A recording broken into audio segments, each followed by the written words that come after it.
السلام عليكم ورحمة الله وبركاته. أهلا وسهلا بحضراتكم أعزائي المشاهدين وفي حلقة جديدة من برنامجكم غو الكورة. أول حاجة بطلبكم من الصلاة على رسول الله صلى الله عليه وسلم والاشتراك في القناة وتفعيل زر الجرس عشان يوصلكوا كل جديد. هنبدأ شوية بشوية أخبار كده متنوعة. رسميا اتحاد الكرة يعلن أوسكار رويس رئيس لجنة الحكام فتوح وجهاد وشيكابالا خارج حسابات بيسيرو في مباراة القمة. إصابة قفشة في العضلة السمانة وسيخضع للفحوصات. إصابة قفشة عبارة عن شد في السمانة وهيغيب لمدة 15 يوم، ورسميا هو خارج من مباراة القمة. إبراهيم فاجئ MBC مصر فقط هي التي ستذيع مباراة الأهلي في المونديال، في خناقة حصل اليومين اللي فاتوا ما بين قناة MBC مصر و اون تايم سبورت. كانت بتقول لي هي هتذيع مباراة الأهلي في كأس العالم، بس MBC مصر هقول لكم انا ملخص. MBC مصر هي اللي كانت واعدة قناة اون سبورت اللي هتديها.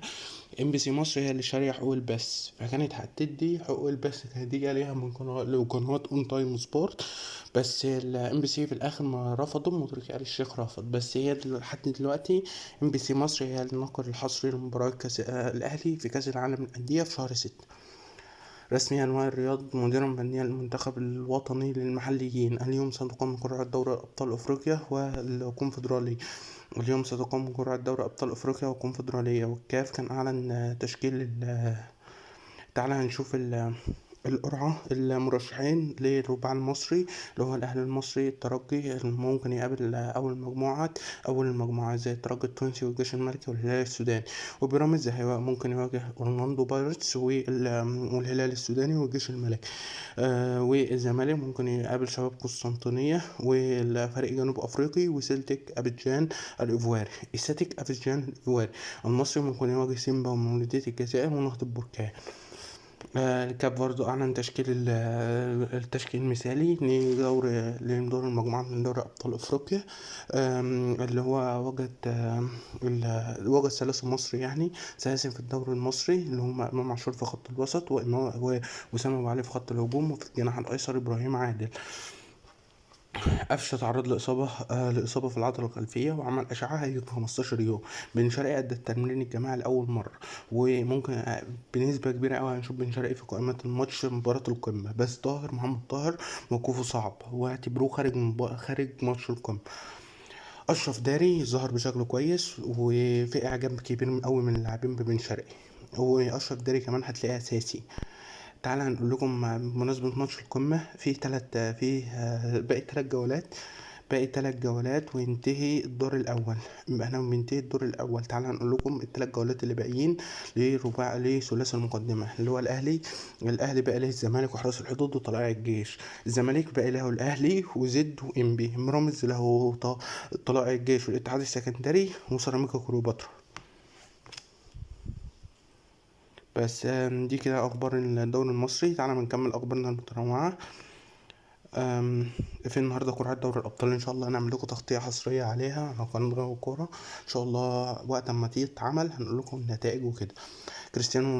كريستيانو وتريزيجيه اكثر تسديدات في دوري المجموعات دوري ابطال اسيا. ريال مدريد اكثر السيتي وتاهل لدور ال 16 من دوري ابطال اوروبا.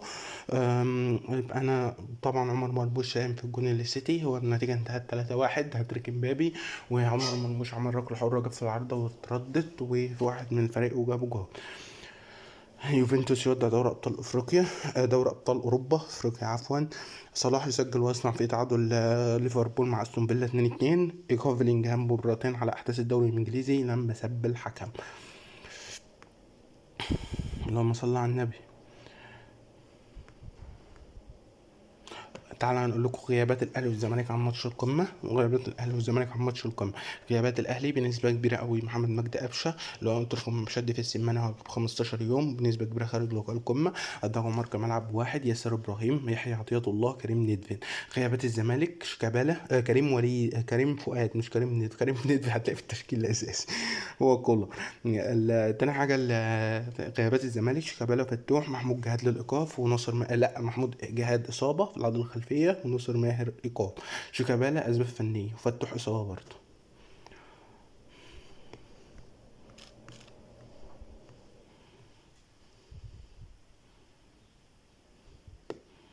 بس ان شاء الله انتظروا فيها في فيديو شورت دلوقتي هينزل برضه على القناه هنعمله. دي كل الاخبار اللي كنا عايزين نغطيها النهارده. دي اخبار كده على السريع، اخبار الدوري المصري واخبار عالميه وكل ما يدور على الساحه الرياضيه. لا تنسوا اشتراك القناه وتفعيل زر الجرس عشان نوصل ل 1000 مشترك. وتنسوا الصلاه على النبي صلى الله عليه وسلم. كل عام وانتم بخير بمناسبه حلول شهر رمضان الكريم.